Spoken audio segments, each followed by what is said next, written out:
ভাৰতবৰ্ষৰ ইতিহাসত আটাইতকৈ দুৰ্বল প্ৰধানমন্ত্ৰীগৰাকী যদি নাম ল'ব লাগে সেই নামটো হৈছে বৰ্তমানৰ সন্মানীয় প্ৰধানমন্ত্ৰী নৰেন্দ্ৰ মোদী ডাঙৰীয়াৰ নাম। যোৱা 3 দিনত আমেৰিকাই ভাৰতবৰ্ষৰ 3খনকৈ জাহাজত আক্ৰমণ কৰি আমাৰ দেশৰ নাগৰিকসকলক হত্যা কৰি আছে আৰু প্ৰধানমন্ত্ৰী নৰেন্দ্ৰ মোদী ডাঙৰীয়াই এতিয়ালৈকে মুখেৰে এটা শব্দ কোৱা নাই। আমেৰিকাক উচিত প্ৰত্যুত্তৰ দিব বুলি কোৱা দূৰৰে কথা, সেই আক্ৰমণক গৰিহণা দিও সন্মানীয় প্ৰধানমন্ত্ৰী নৰেন্দ্ৰ মোদী ডাঙৰীয়াই এটা বাক্য এতিয়ালৈকে মুখেৰে কোৱা নাই। গভৰ্ণমেণ্ট অফ ইণ্ডিয়াৰ ফালৰ পৰা ষ্টেটমেণ্ট জাৰি কৰা হৈছে, কিন্তু সেই ষ্টেটমেণ্টত আমেৰিকাৰ নাম লৈও তেওঁলোকক উচিত প্ৰত্যুত্তৰ দিব বুলি লিখিবলৈ বা ষ্টেটমেণ্ট জাৰি কৰিবলৈ আমাৰ চৰকাৰৰ সাহস হোৱা নাই।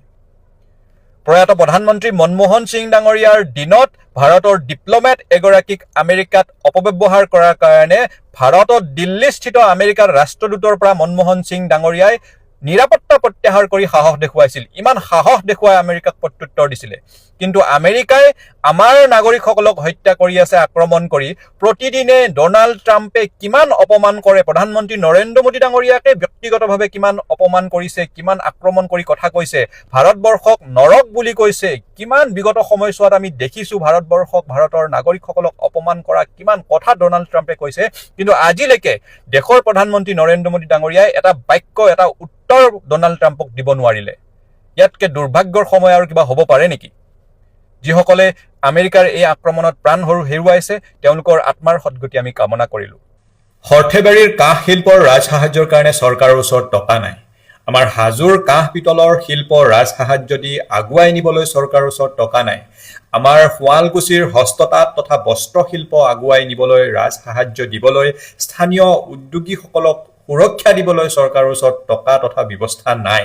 কিন্তু যিকেইটা চিমেণ্ট কোম্পানীয়ে বিজেপিক টকা যোগান ধৰে, সেই চিমেণ্ট কোম্পানীকেইটাক ক্ৰছ কাৰেণ্টত প্ৰকাশ পোৱা বাতৰি অনুসৰি 2021 পৰা 2024 চনৰ ভিতৰত নেটফিৰ জৰিয়তে প্ৰায় 59 কোটি টকা বিভিন্ন শিতানত ৰাজসাহায্য দিয়া হৈছে। আৰু মুখ্যমন্ত্ৰী ডাঙৰীয়াক যেতিয়া সৰ্থেবাৰীৰ প্ৰসংগত আনি প্ৰশ্ন কৰা হয়, তেখেতে চালে বেৰে কোবোৱা উত্তৰ দিয়ে যে ৰাজসাহায্য দি 4-5 বছৰহে উদ্যোগ এটাক দুৰ্যোগৰ পৰা বচাব পাৰি, চিৰদিন চলাই থাকিব নোৱাৰি। আচল কথাটো হ'ল আমাৰ এইসমূহ স্থানীয় উদ্যোগ আমাৰ অসমৰ স্বাভিমান গৌৰৱ, কিন্তু এইসমূহ উদ্যোগে, এইসমূহ শিল্পই, এইসমূহ লোকে বিজেপিক টকা যোগান ধৰিব নোৱাৰে। আৰু সেইকাৰণে আমাৰ এইসমূহ স্থানীয় শিল্পই আজিলৈকে ৰাজসাহায্য পোৱা নাই। আৰু চৰকাৰৰ হেমাহিৰ কাৰণে অসমৰ বিভিন্ন প্ৰান্তত আমাৰ এনেকুৱা স্থানীয় উদ্যোগ, স্থানীয় শিল্প তিল তিলকৈ মৃত্যুমুখত পৰি আছে। মূৰত ৰামটাঙোন সোধোৱাৰ পৰিৱৰ্তে বিজয় থালাপতিয়ে বৰ্তমান সময়ত তামিলনাডুৰ পৰা স্মাৰ্ট মিটাৰ বন্ধ কৰি দিয়া দেখিবলৈ পোৱা গৈছে। 20,000 কৰোৰ টকাৰ স্মাৰ্ট মিটাৰ প্ৰজেক্ট গৌতম আদানীৰ বন্ধ কৰি দিলে তামিলনাডুত বিজয় থালাপতিয়ে। জনতাৰ মূৰত বুজাৰ ওপৰত কৰৰ ওপৰত কৰ, ধাৰৰ ওপৰত ধাৰ, সমস্যাৰ ওপৰত সমস্যা আমি জাপি দিবলৈ জনতাই আমাক ৰজা পতা নাই, এই শ্লোগান লৈ বৰ্তমান সময়ত বিজয় থালাপতিয়ে কৈছে জনতা সুখত থাকিব লাগিব, জনতাই ভালদৰে সুখ স্বাচ্ছন্দ্যৰ জীৱন জীয়াব লাগিব, জনতাই আমাক ৰজা কিয় পাতিছে সেই কথাটো জনতাই সসন্মানেৰে বুজি পোৱাকৈ আমি জনতাৰ হৈ কাম কৰিব লাগিব। জনতাই আমাক নেতা পাতে, জনতাই কেতিয়াবা আমাক ভিখাৰী বনাবও পাৰে, গতিকে সাৱধানতা অৱলম্বন কৰাটো ভাল। নেতা হ'ব লাগে কেনে? বিজয় থালাপতি যেনে। বিজয় থালাপতিয়ে সৰ্বসাধাৰণ জনতাৰ হিতৰ বাবে বৰ্তমান সময়ত কাম কৰা দেখিবলৈ পোৱা গৈছে। মুখ্যমন্ত্ৰী হ'ব লাগে কেনে? বিজয় থালাপতি যেনে। স্মাৰ্ট মিটাৰ 20,000 কৰোৰ টকাৰ প্ৰজেক্ট বৰ্তমান সময়ত ৰিজেক্ট কৰি জনতাক বৰ্তমান সময়ত বিনামূলীয়াকৈ বিদ্যুৎ 200 ইউনিটলৈকে প্ৰদান কৰিছে। গৌতম আদানীৰ হৈ টু শব্দটো প্ৰকাশ কৰিব নোৱাৰে একাংশ নেতাৰ পৰা, ভিৰৰ মাজৰ পৰা পৃথক এজন নেতা হৈছে বিজয় থালাপতি। সেই কথা প্ৰমাণ কৰিছে বৰ্তমান সময়ত বিজয় থালাপতিয়ে। এইখন দেশতে বিজয় থালাপতিয়ে বৰ্তমান সময়ত প্ৰমাণ কৰিছে যে জনতা জনাৰ্দন হয়, জনতাই আমাক নিৰ্বাচন কৰে জনতাৰ সুবিধাৰ বাবে, জনতাৰ সহায়ৰ বাবে, জনতাৰ সমস্যাসমূহ দূৰ কৰিবৰ বাবে। আমি ধাৰৰ ওপৰত ধাৰ, ধাৰৰ ওপৰত ধাৰ, জনতাৰ ওপৰত সমস্যাৰ ওপৰত সমস্যা, সমস্যাৰ ওপৰত যদি সমস্যা জাপি দিওঁ, তেতিয়াহ'লে আমাক জনতাই যে নিৰ্বাচন কৰিলে, জনতাই যে ৰজা পাতিলে, আমাক ইয়াৰ যদি কিবা এটা স্বাৰ্থ থাকিব, সাৰ্থক হ'ব। এই গোটেই কথাখিনি লক্ষ্য ৰাখি বৰ্তমান সময়ত গৌতম আদানীৰ 20,000 কোটিৰ যি স্মাৰ্ট মিটাৰ প্ৰজেক্ট সেই তামিলনাডুত ৰিজেক্ট কৰিছে। কাৰণ এটাই, জনতা সুখত থাকিব লাগিব, শান্তিত থাকিব লাগিব, জনতাৰ সমস্যা হ'ব পৰাকৈ, জনতা সমস্যা হোৱাকৈ আমি একো কাম নকৰোঁ। আমাৰ চৰকাৰ মুক্ত, আমি জনতাৰ কথা মতে চলিম, জনতাই যি ধৰণে সমস্যাৰ যিবোৰ সমাধানৰ কথা কয় আমি সেইদৰে কৰিম। সেই আদৰ্শ লৈ বৰ্তমান সময়ত আগবাঢ়িছে বিজয় থালাপতি। নমস্কাৰ, মই পবিত্ৰ। দুখীয়া দৰিদ্ৰ জনতাৰ কথা চিন্তা কৰি বৰ্তমান সময়ত তামিলনাডুৰ মুখ্যমন্ত্ৰী বিজয় থালাপতিয়ে যি স্মাৰ্ট মিটাৰৰ জ্বলা কলা হোৱা পৰিৱেশ পৰিস্থিতিৰ পৰা জনতাক মুক্ত কৰিছে। যি আদানীৰ বিষয়ে আমাৰ দেশৰ কোনো এজন নেতাই কথা ক'বলৈ সাহস নাই বুলি কৈ থকাৰ সময়তে বৰ্তমান সময়ত তামিলনাডুৰ মুখ্যমন্ত্ৰী বিজয় থালাপতিয়ে প্ৰমাণ কৰিছে যে জনতা জনাৰ্দন, জনতাই মোক মুখ্যমন্ত্ৰীৰ পদত বহাইছে। অৰ্থাৎ জনতাৰ সহায়ৰ বাবে, জনতাৰ সুবিধাৰ বাবে মই যিমান পাৰোঁ কাম কৰিব লাগিব। জনতাই জ্বালা যন্ত্ৰণা পোৱা কামবোৰ মই কৰিব নোৱাৰোঁ। গৌতম আদানীৰ 20,000 কৰোৰ টকাৰ যি প্ৰজেক্ট, স্মাৰ্ট মিটাৰ প্ৰজেক্ট বৰ্তমান সময়ত ৰিজেক্ট কৰিছে তামিলনাডুৰ মুখ্যমন্ত্ৰী বিজয় থালাপতিয়ে। আপোনালোকে ভাবক, ইউ পি, বিহাৰ লগতে আমাৰ ৰাজ্যটো বৰ্তমান সময়ত স্মাৰ্ট মিটাৰ কিদৰে জ্বলা কলা হৈছে। আপোনালোকে নেশ্যনেল মিডিয়া নিশ্চয় চায়, আপোনালোকে দেখিছে, প্ৰতিবাদবোৰ আপোনালোকে দেখিছে, ৰাজপথত কিদৰে স্মাৰ্ট মিটাৰ দলিয়াই দলিয়াই তেখেতলোকে প্ৰতিবাদ সাব্যস্ত কৰিছে, অৰ্থাৎ জ্বলা কলা খাইছে। স্মাৰ্ট মিটাৰ লগোৱাৰ পাছতে দুগুণে বিদ্যুৎ বিল বৃদ্ধি পাইছে। এতিয়া গৰমৰ দিন পৰিছে, AC চলাব লাগিব, ফেন চলাব লাগিব। তাৰপাছত আপোনালোকে পৰিৱেশবোৰ চাব। আপোনালোকে এতিয়া শুনি আছে পেট্ৰলৰ দাম বৃদ্ধি পাইছে, গেছ চিলিণ্ডাৰৰ দাম বৃদ্ধি পাইছে, আৰু দুদিনমানৰ পাছত চাব যে বিদ্যুতৰ মাচুলৰ বাবে বৰ্তমান হাৰাশাস্তি জ্বলা কলা খাইছে। সেইখিনি সময়তে দেখিবলৈ পোৱা গৈছে বিজয় থালাপতিয়ে কৈছে, আমি মধ্যবিত্ত পৰিয়ালক 200 ইউনিটকৈ যে বিদ্যুৎ, সেয়া বিদ্যুৎ আমি ফ্ৰীকৈ প্ৰদান কৰিছোঁ। গতিকে সেই 200 ইউনিটেৰে খুব ধুনীয়াকৈ তেখেতলোক চলি যাব পাৰিব। ইয়াৰ বাবে আমি স্মাৰ্ট মিটাৰ লগাই আকৌ বুজাৰ উপৰি বুজা আমি সৰ্বসাধাৰণ জনতাক দিবৰ বাবে আমাক জনতাই চৰকাৰ বা ৰজা পতা নাই। জনতাই ৰজাও পাতিব পাৰে, জনতাই আপোনাক ভিখাৰীও বনাব পাৰে। গতিকে জনতাৰ সুৰক্ষাৰ বাবে আমি কাম কৰিব লাগিব।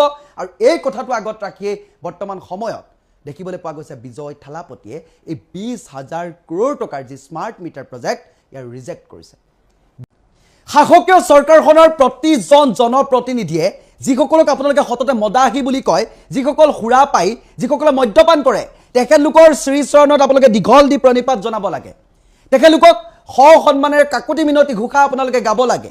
আপোনালোকে ক'ব লাগে আপোনালোকে যিমান পাৰে মদ খাওক, আপোনালোকে যিমান পাৰে মদ খাওক। 1250 টকাটো দিছোঁ, অৰুণোদয় আঁচনি আপোনালোকক দিছোঁ, সেইবোৰ টানি আজুৰি আনি আপোনালোকে মদ খাওক। মদৰ দাম বাঢ়িছে, আপোনালোকে মদ খাওক। গেছৰ চিলিণ্ডাৰটো আছে, আপুনি বিক্ৰী কৰি হ'লেও মদ খাওক। আপোনাৰ যদি সতি সন্তান আছে, একেবাৰে মদ খাবলৈ পইচা নাই, তেখেতলোকক বন্ধকত ৰাখি হ'লেও আপোনালোকে মদ খাওক, মুঠৰ ওপৰত আপোনালোকে মদ খাওক। আপোনালোকে যে মদ্যপান নকৰে তেতিয়াহ'লে আমাৰ ৰাজহ নাহে, আৰু ৰাজহ যেতিয়া নাহিব আমাৰ চৰকাৰৰ একেবাৰে তথৈবচ অৱস্থা, ৰাজভঁৰাল উদং। সেই কথাটো আপোনালোকে স্বীকাৰ কৰক। কেইটামান কেমেৰাৰ বুম দেখিলেই মন্ত্ৰী মহোদয় দৌৰি নাহিব। মদৰ দাম বাঢ়িলে কি মদাহীয়ে মদ নাখাব। আপোনালোকে এনেকুৱাকৈ টেষ্ট প্ৰদান কৰিলে তেখেতলোকৰ মুখত, কম দামী মদৰ যিখন সাম্ৰাজ্য আপোনালোকে মুকলি কৰিলে, গাঁও অঞ্চল চুবুৰী সমগ্ৰ ৰাজ্যখনত নিচামুক্ত ৰাজ্য গঠন কৰিম বুলি কৈ চৌদিশে কেৱল নিচাৰ সাগৰ কৰিলে। তাৰ পাছত আপোনালোকে কয় মদৰ দাম বাঢ়িলে মদাহীয়ে মদ নাখাব। কুকুৰে গু নাখায় বুলি ক'লে আপোনালোকে জানো বিশ্বাস কৰিব পাৰে? কেনেকৈ আপোনালোকে এনেকৈ উভত গুৰেৰ নচা মন্তব্যবোৰ কৰিব পাৰে? গছত গৰু উঠা কথাবোৰ আপোনালোকে ক'ব পাৰে? মদৰ দাম বাঢ়িলে মদাহীয়ে মদ নাখাব। আপুনি কোনখন সংবিধান চাই এনেকুৱা ধৰণৰ কল্পনাবোৰ কৰিব পাৰে? নিজৰ যিটো দুখ বা নিজৰ যিটো বিফলতা, সেইটো কথা আপোনালোকে প্ৰকাশ কৰিব নোৱাৰে। সেই বিফলতাটো হৈছে ৱাইন শ্বপৰ সংখ্যা আপোনালোকে কমাব নোৱাৰে, আপোনালোকে দিনক দিনে বৃদ্ধি কৰিছে। একমাত্ৰ আপুনি যিটো কথা কৈছে, অতুল বৰা ডাঙৰীয়া, আপুনি যিটো কথা কৈছে যে মদাহীয়ে দাম বৃদ্ধি, মদৰ দাম বৃদ্ধি হোৱাৰ লগে লগে মদ খোৱাৰ পৰা বিৰত থাকিব, আঁতৰি আহিব, একেবাৰে মিছা কথা, গোকাত মিছা কথা। কোনো আঁতৰি নাহে। পৰাপক্ষত আৰু 2জন মদাহী বৃদ্ধি পাব, চুৰ ডকাইতিৰ সংখ্যা বৃদ্ধি পাব। যদিহে মদৰ দাম বৃদ্ধি হয়, কিনিবলৈ টকা নাথাকে, তেতিয়াহ'লে চুৰ চাপাচি কৰি হ'লেও, কাৰোবাক মাৰি হ'লেও মদাহীয়ে মদ খাবই। নিচাসক্ত ব্যক্তি এজনক আপুনি কেনেকৈ বন্দী কৰি ৰাখিব? নিচামুক্ত সমাজ এখন গঢ়িবৰ বাবে আপোনালোকেতো মন্তব্য দি পোৱা নাই। আপোনালোকে কি দিশ আপোনালোকে লক্ষ্য কৰিছে? কেৱল মাত্ৰ বিক্ৰী কৰিবৰ বাবে, মদখিনি বিক্ৰী কৰিবৰ বাবে আপোনালোকে লাইচেঞ্চ প্ৰদান কৰিছে। খুৱাইও ল'ব, এইফালে ৱাইন শ্বপলৈ যাব, অলপ দূৰতে গৈ মুখত ব্ৰেথ এনালাইজাৰ ভৰাই দিব। অৰ্থাৎ খাওক, পইচা দিয়ক, টেক্স দিয়ক, মুঠতে ৰাজহ দিয়ক। কেৱল মাত্ৰ আবকাৰী বিভাগৰ দায়িত্বটো সিমানতে পালন কৰক, আৰু গাঁৱে ভূঞে গৈ আবকাৰী বিভাগে 2-এটা চুলাই মদৰ ঘাটিবোৰ ভাঙি দিয়ক। ডিউটি ইমানেই, তাতকৈ বেছি কাম একো কৰিব পৰা নাই। আপোনালোকৰ দুখবোৰ আপোনালোকে স্বীকাৰ নকৰে, কথাটো সেইটো। কিমানখন বিদ্যালয় বন্ধ হ'ল, কিমানখন ৱাইন শ্বপ নতুনকৈ খোল খালে, এই কথাবোৰ আপোনালোকে হিচাপ বৰ্তমান সময়ত দিব জানো পাৰিব? চৰকাৰী বিদ্যালয় কিমানখন বন্ধ হ'ল, তাৰ লগে লগে কিমানখন ৱাইন শ্বপ খোল খালে তাৰ হিচাপ আপোনালোকৰ ওচৰত আছে জানো আবকাৰী বিভাগটোৰ কাৰ্যক্ৰমণিকাসমূহ কি সেই কাম তেখেতলোকে খতিয়ান দাঙি ধৰিব পাৰিব জানো নোৱাৰে সেইসমূহক আপোনালোকক পৰিচালনা কৰিবৰ বাবেহে চৰকাৰখন গঠন কৰিছে আপোনালোকে কেইটামান বুম দেখিলে দৌৰ মাৰি আহি মন্তব্য এটা কৰিব লাগে কাৰণে ফটামুখ আপোনালোকে কৈ দিয়ে নাপায় জনপ্ৰতিনিধি হয় আপোনালোকক বহু আশা আকাংক্ষা প্ৰত্যাশা লৈ আপোনালোকক নিৰ্বাচিত কৰে আপোনালোকৰ পৰা সমাজখনে বহুত কিবা কিবি আশা কৰে কিন্তু মানুহে যে কয় ফটুকাৰ ফেন তেনেকুৱাই লংকালৈ গ'লে ৰাৱণ হ'বই কথাবোৰ তেনেকুৱাই আপোনালোকৰ কথাবোৰ শুনি মানুহে সেয়াই অনুভৱ কৰিব শান্তিময় ঘৰবোৰ বৰ্তমান সময়ত এই নিচাসক্ত পৰিৱেশৰ বাবে অশান্তি হৈছে সেই কথাটো আপুনি হয়তো বুজি নাপাব মদৰ দাম বাঢ়িলেও আপোনালোকৰ ইমান এটা সমস্যা নহয় কাৰণ আপোনালোকেও যদি মদ্যপান কৰে আপোনালোকে মদবোৰ ফ্ৰীকৈ পায় কিন্তু এই গাঁৱৰ যিবোৰ অলিয়ে গলিয়ে যি মদৰ দোকান খুলি খুলি লাইচেন্স প্ৰদান কৰি আপোনালোকে যিবোৰ ব্যৱস্থা কৰিছে নিচামুক্ত সমাজখন আগুৱাই নিয়াৰ স্বাৰ্থত আপোনালোকে যিবোৰ মহান ভূমিকা পালন কৰিছে তাৰ বাবে আপোনালোকক শতকোটি প্ৰণাম জনাইছোঁ মদাহীক কেতিয়াও গালি নাপাৰিব য'তেই নহওক মদাহীয়ে মদ খাবলৈও পইচা লাগে মদাহীয়ে ফাইন দিবলৈও পইচা লাগে কথাটো সেইটো তেখেতলোকৰ ভূমিকা ইয়াত এখন চৰকাৰ চলোৱাৰ ক্ষেত্ৰত এজন মদ্যপান কৰা ব্যক্তিৰ ভূমিকা অত্যন্ত গুৰুত্বপূৰ্ণ জৰুৰী আছে তেখেতলোকক সন্মান কৰিব লাগে তেখেতলোকক পাৱে পৰিহৰি চৰণে কাকুতি মিনতি কৰিব লাগে শাসক পক্ষৰ ব্যক্তিসকলে তেখেতলোকক ইমান পাৰে মানে কৰ্তব্যময় গালিবোৰ দিব নালাগে কাৰণ তেখেতলোকে অৰিহণা যোগাইছে নিচাসক্ত প্ৰতিটো বস্তুৱে অৰিহণা যোগাইছে এইবোৰ বন্ধ কৰাৰ ক্ষেত্ৰত আপোনালোক বিফল সেই কথাটো আপোনালোকে স্বীকাৰ নকৰে আপোনালোকে কেৱল মাত্ৰ কৈ থাকে মদৰ দাম বাঢ়িছে মদাহীয়ে মদ নাখাব আপোনালোকৰ এই ধৰণৰ মানে ভেলু নাইকিয়া অলগদ্ধৰ দৰে কিছুমান কথা আমি শুনিব লাগিব কাৰণ আমি নিৰ্বাচিত কৰিছোঁ নহয় আপোনালোকক গতিকে সেই কথাবোৰ শুনিবলৈ আমি ৰখি আছোঁ আপোনালোকে কৈ যাব আমি শুনি যাম আপোনালোক ভাওৰীয়া অভিনয় দেখুৱাব আমি দৰ্শক আমি চাই যাম অসমত অসমীয়াৰ অস্তিত্ব ক্ৰমান্বয়ে শেষ হ'বলৈ গৈ আছে সিদিনা কাৰ্বি আংলঙত যিটো ঘটনা ঘটিল এখিনি বহিৰাগতে যেতিয়া কাৰ্বি মানুহক আহি ক'লেহি এই খিলঞ্জীয়া থলগিৰি মানুহখিনিক যে গো বেক টু চাইনা তেতিয়া সমগ্ৰ অসমৰ জনসাধাৰণ আমি নিমাতে থাকিলোঁ আমি ভাবিলোঁ যে এইটো কাৰ্বিৰ প্ৰব্লেম এইটো অসমীয়া জাতিৰ মূল সুঁতিৰ প্ৰব্লেম নহয় আৰু সেইকাৰণে আমি নীৰৱে থাকিলোঁ আৰু তাৰ পৰা আমি আঁতৰি থাকিলোঁ সিদিনা গুৱাহাটীৰ মাজমজিয়াত ফেঞ্চি বজাৰত যেতিয়া আইনৰ এগৰাকী ছাত্ৰীক বহিৰাগতই যেতিয়া প্ৰহাৰ কৰিলে তেতিয়াও আমি মনে মনে থাকিলোঁ ৰাইজ আমি ওলাই নাহিলোঁ আমি ভাবিলোঁ এগৰাকী ছাত্ৰীক কোনোবাই আক্ৰমণ কৰিছে মোৰতো ছোৱালীজনী ঠিকেই আছে মই কিয় তালৈ যাব লাগে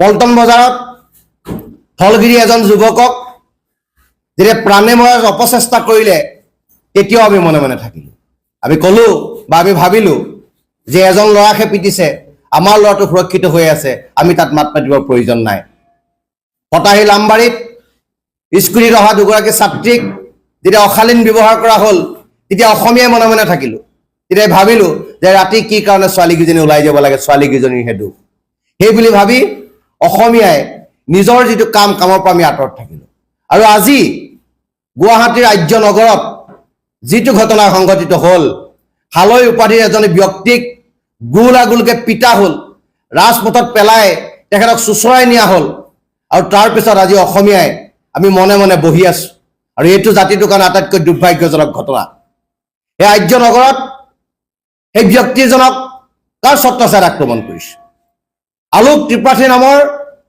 এজন গুণ্ডাৰ জৰিয়তে এই কাম কৰা হৈছে এটা প্ৰশ্ন হ'ল আলোক ত্ৰিপাঠী কোন আলোক ত্ৰিপাঠী হৈছে সদৌ অসম কাবাডী সন্থাৰ সাধাৰণ সম্পাদক আলোক ত্ৰিপাঠী হৈছে ভাৰতীয় জনতা যুৱ মৰ্চাৰ সহকাৰী কোষাধ্যক্ষ আলোক ত্ৰিপাঠী হৈছে মধ্য গুৱাহাটীৰ MLA যাক লৈ সৰ্বত্ৰ চৰ্চা হৈছিল সেই MLA জনৰ বৰঘৰৰ মানুহ এতিয়া আমাৰ প্ৰশ্ন যে আলোক ত্ৰিপাঠীৰ নেতৃত্বত অসমীয়াক পিতা হ'ল গৌবেক বুলি ক'ব পৰা হ'ল গতিকে সেই আলোক ত্ৰিপাঠীৰ ক্ষেত্ৰত এইখন খিলঞ্জীয়া চৰকাৰে কি ব্যৱস্থা গ্ৰহণ কৰিব অসমৰ মাননীয় মুখ্যমন্ত্ৰী ডাঙৰীয়াই এই ক্ষেত্ৰত কি ব্যৱস্থা গ্ৰহণ কৰিব আলোক ত্ৰিপাঠীক সদৌ অসম কাবাডী সন্থাৰ পৰা বহিষ্কাৰ কৰিব ভাৰতীয় জনতা যুৱ মৰ্চাৰ সহকাৰী কোষাধ্যক্ষ পদৰ পৰা তেখেতক বৰ্খাস্ত কৰিব নে বিজয় গুপ্তাৰ বৰঘৰৰ মানুহ হোৱাৰ কাৰণে বিজেপি চৰকাৰে তেখেতক ৰক্ষণাবেক্ষণ দিব এইটো আমাৰ কাৰণে ডাঙৰ প্ৰশ্ন আৰু যদি দুখী আলোক ত্ৰিপাঠীক সোনকালে আৰক্ষীয়ে ব্যৱস্থা গ্ৰহণ নকৰে তেতিয়াহ'লে অসমৰ পৰিৱেশ আৰু পৰিস্থিতি বেলেগ হ'ব আমি থলগিৰি খিলঞ্জীয়া জনসাধাৰণৰ পক্ষত থাকি অসম আৰু অসমীয়াৰ স্বাৰ্থত কাম কৰা আমি সকলো ৰাইজ ৰাজপথলৈ ওলাই আহিম আৰু চৰকাৰক ক'বলৈ বাধ্য হ'ম যে আপোনালোক থলগিৰি বিৰোধী আপোনালোক খিলঞ্জীয়াৰ বিৰোধী আপোনালোক অসম বিৰোধী আপোনালোক অসমীয়াৰ বিৰোধী আৰু আলোক ত্ৰিপাঠীক অতি সোনকালে যেতিয়ালৈকে গ্ৰেপ্তাৰ নহ'ব তেতিয়ালৈকে আমাৰ দাবী পৰা আমি কেতিয়াও বিচলিত নহ'ম